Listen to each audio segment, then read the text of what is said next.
विपिन शर्मा। देश भर में होने वाले सांस्कृतिक और साहित्यिक गतिविधियों से जुड़े आपके अपने कार्यक्रम में आपका स्वागत है। आपको बताते हैं कि आज वाइब्रेंट भारत में हम कहां आपको लेकर चल रहे हैं। आज के एपिसोड में हम आपको लेकर चल रहे हैं केंद्र शासित प्रदेश पुदुचेरी, पश्चिम बंगाल, तमिलनाडु, केरल। तो चलिए शुरू करते हैं आज के वाइब्रेंट भारत का सफर।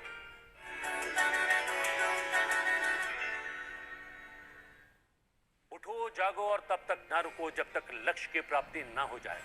अपनी इसी ओजस्वी वाणी और प्रेरक विचारों से अमेरिका के लोगों तक को अपना कायल बनाने वाले स्वामी विवेकानंद भारतीय युवा चेतना की प्रेरणा का स्रोत हैं। स्वामी विवेकानंद की जन्म जयंती 12 जनवरी हर साल नेशनल यूथ डे के रूप में मनाई जाती है। इस अवसर को और खास बनाया पुदुचेरी में आयोजित नेशनल यूथ फेस्टिवल 2022 ने। युवा महोत्सव का ये रजत जयंती वर्ष है।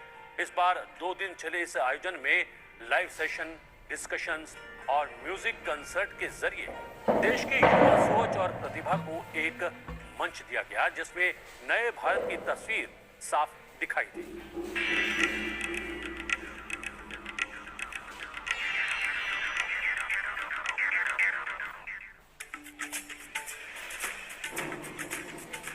स्वामी विवेकानंद की जयंती के उपलक्ष्य में पुदुचेरी में 2 दिवसीय राष्ट्रीय युवा महोत्सव का आयोजन किया गया। 25वें राष्ट्रीय युवा महोत्सव का उद्घाटन प्रधानमंत्री नरेंद्र मोदी ने वीडियो कॉन्फ्रेंसिंग के जरिए किया। इस बार कोरोना के कारण महोत्सव पूरी तरह से वर्चुअल रहा। Ministry of youth affairs and sports द्वारा आयोजित अपनी तरह के सबसे बड़े आयोजनों में से एक नेशनल यूथ फेस्टिवल देश की युवा प्रतिभाओं को मंच देने का काम करता है। Success is just ensuring that 2021 is better than 2020. You just compare yourself to your game from your last. Do not focus too much on competition. Just focus on leveling up yourself. And if you constantly focus on that, eventually life is test cricket. Life is a stamina game. Life is a marathon. It's not T20. You're not competing with anyone. You're competing with yourself. That's success for me. कि if you're ahead of where you were last year, even as an organization.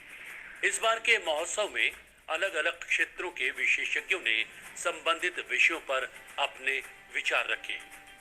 इनमें स्वामी विवेकानंद की शिक्षाएं देश के सांस्कृतिक, आध्यात्मिक, वैदिक, व्यवसायिक, प्रौद्योगिकी पक्ष के साथ साथ नए दौर में सूचना तकनीक के प्रभावी इस्तेमाल, कृषि और जलवायु परिवर्तन से जुड़े तमाम विषयों पर लाइव सेशन के जरिए देश के प्रतिष्ठित विशेषज्ञों के विचार जानने और समझने का अवसर मिला। Swami Vivekananda showcases that he is confident not only about the ancient Vedic knowledge and the Upanishads and all the glorious things that India has to offer, but he even pointed out something in his current day that India could feel proud about, which is that in terms of offering knowledge, and of course he was from a Renaissance period in Bengal's history, India was welcoming women as even in his own lifetime into education before the West did. What do you think? Future किसका होने वाला है? देखिए, ये तो बहुत clear है कि नया जमाना चालू हो चुका है। नया जमाना एक traditional world companies, traditional countries के और ट्रेडिशनल तरीके के ऊपर नहीं है। तो देश इस टाइम पे आने वाला जो टाइम है वो उन व्यक्तियों का है जो कि चेंज एजेंट हैं हमारे देश के, जो चेंज लाएंगे इस देश में, चेंज लाएंगे टेक्नोलॉजी से, चेंज लाएंगे अपने विचारों से, चेंज लाएंगे अपने सर्विसिंग एटीट्यूड से। You can reach the zenith of realization. You can reach the pinnacle of Sakshatkaram only when you cross these obstacles of external appearances and go into the Jivatma.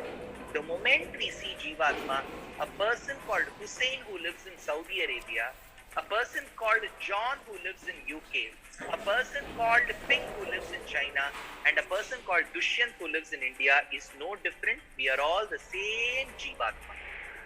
Here you can see exactly where the Saraswati river is placed. It is somewhere between the Yamuna and the Sutlej. There is absolutely no question of doubt in this matter.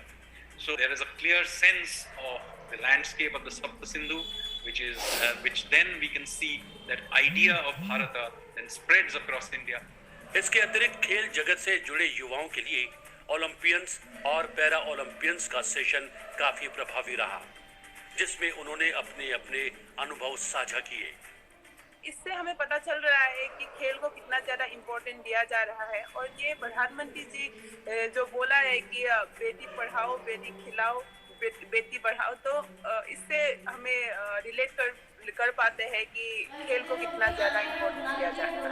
Physically, mentally, emotionally push करना है athlete को इतना easy नहीं होता है, because every single day आपको field पे 100% देना